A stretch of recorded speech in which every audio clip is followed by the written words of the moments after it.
Hello and welcome back. Today we're going to have a little chat about vocal tone.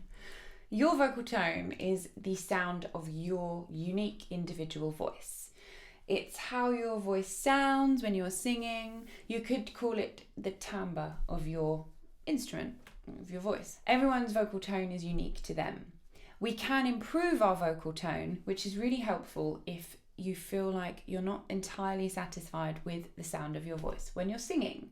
If you think, I'm not sure if I have a nice voice or a very musical sound or a very rich voice, this is where improving the tone of your vocal can really help. There are 4 key ways to help improve the vocal tone. Number 1, breath control, of course. Number 2, good vocal technique. Number 3, clarity of sound. And number 4, vocal fitness. Working on all of these areas will improve the quality of your vocal tone and thusly the overall musicality and quality of your voice. Yay! A healthy vocal tone will be bright, clear, rich, resonant, open. An unhealthy vocal tone can have a lot of breathiness, nasality, constriction, tightness, or a muffled sound. So we're going to look at these 4 areas that can help us to improve the overall quality of the tone. Number 1, breath control. We must understand how to breathe efficiently and at the right time, and then how to manage that breath. If you're not sure of proper breathing technique for singing, I have made a few videos on this, so I will link them in the description and here somewhere. I would recommend that you go and check them out and spend some time working on that. It can be a tricky technique to get to grips with, and it takes time and patience and repetition to make that technique become muscle memory. But when you learn to breathe efficiently, you will instantly hear an enhancement in your sound, and it will make everything easier. So I do recommend it. Once we've mastered breathing technique, we then need to be aware of how often we need to breathe when we're singing and how we can manage that breath as we are singing. A good rule of thumb is to try not to let yourself run out of breath when you're singing through a vocal phrase. Obviously, sometimes this is unavoidable if we're singing a super long note, but we need to try to breathe just before we start each new line of singing, if possible, or if there is a natural pause in the phrasing of the music or in between certain lyrics. You want to breathe just before you open your mouth to sing, rather than breathing early if there's a bit of a longer pause and holding your breath. This will diminish the quality of the sound and it will make it more difficult for you to actually get through the line. So breathe just before you sing and breathe regularly. The other thing we need to consider is how we are managing that breath as we sing through the line. You want to try to sing with a clear, full tone rather than a breathy tone. So what I mean by this, if you were just singing a straight la, you would try to keep it nice and thick and full like this, la, rather than really breathy like this, la.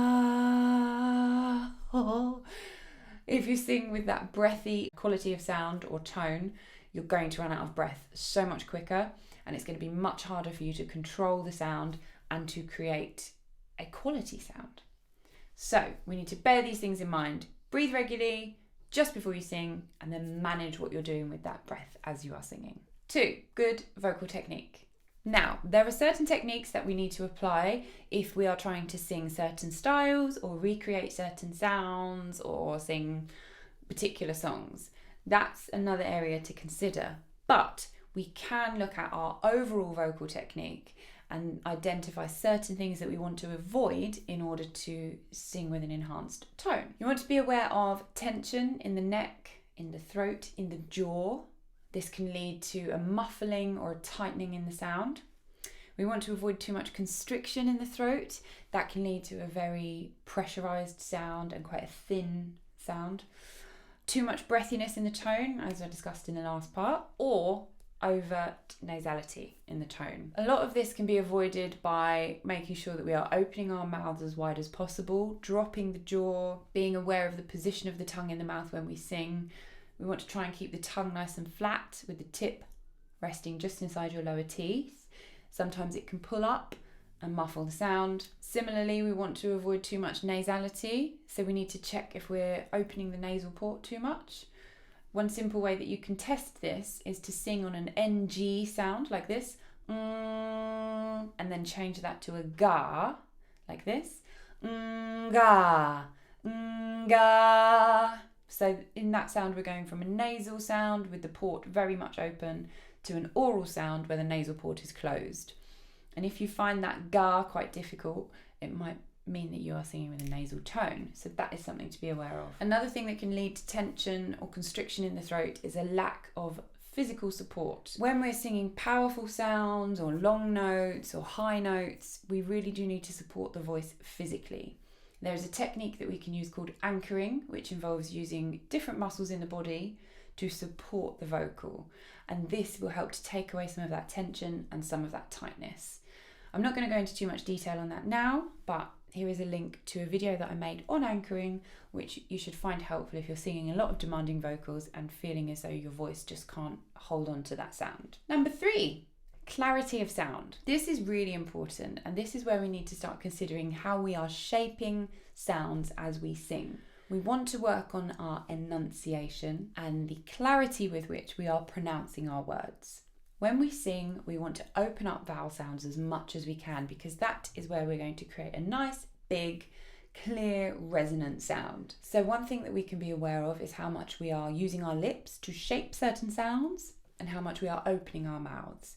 If you find that you sing with quite a small, restricted mouth with very little movement, you're going to be diminishing the quality of the sound. It's much harder to create a lovely, big, full sound if we're not really opening the mouth. So we can sing through our vowel sounds and check the shapes that we're creating. This can be really helpful. If we're singing an ah, we want to open wide. If we're singing an e or an I sound, it's really important to smile and really focus on turning the corners of the mouth up. This will bring brightness and control to the sound. It will make it easier for you to sing, and it will enhance the quality of it as well. I sounds very similar. We open up on the ah and then shape up into that E sound. I. Oh, we want a big cavern with a slight pouch to the lips. Oh. And then ooh, my favourite. We really want to pucker the lips forward and try and get a nice, clear, sweet and smooth sound. Ooh. But you really need to be shaping your lips and exaggerating what you do. If you're not sure how much you're opening your mouth or shaping your lips, I would really recommend you practice in front of a mirror. It is a bit cringy, but you will get used to it, and it can be really helpful because quite often we think we're doing a lot more than we actually are. So it can be really helpful to really see what's going on there. Enunciation will increase the quality of your sound and therefore your tone, and it will also make it much easier to control certain sounds. So it's a really important aspect to get to grips with. Number 4, vocal fitness. Your voice is a muscle. You have to train it if you want to see improvements. You've got to take your voice to the gym. So you should be warming up your voice regularly, especially if you are recording or if you've got a performance or a gig, or if you want to be working through some challenging repertoire. Don't just go straight into singing a song or jump straight into a performance. Give your voice time to warm up and wake up. Start slow and build up to the more challenging stuff. On top of that, you should be exercising your voice regularly. You should be stretching your voice, challenging your voice, singing things that you wouldn't normally. Stretch up into your high notes, down into the low notes. Sing through challenging riffs or scale patterns that you're not used to. Try to move your voice in a way that is going to build strength, build volume, build agility and control. All of these different aspects will improve the quality of your vocal tone. If you focus on these areas regularly and consistently and with good technique and good breathing, your vocal tone will improve and you will start to feel like you're capable of doing more, your voice will feel stronger and it will sound more musical. Work on these 4 areas. I'll put some links to some other vocal exercise routines that I've made in the description. Go and have a look at those, sing along with those and just get your voice moving, and in time you will notice an improvement in your vocal tone. Happy singing!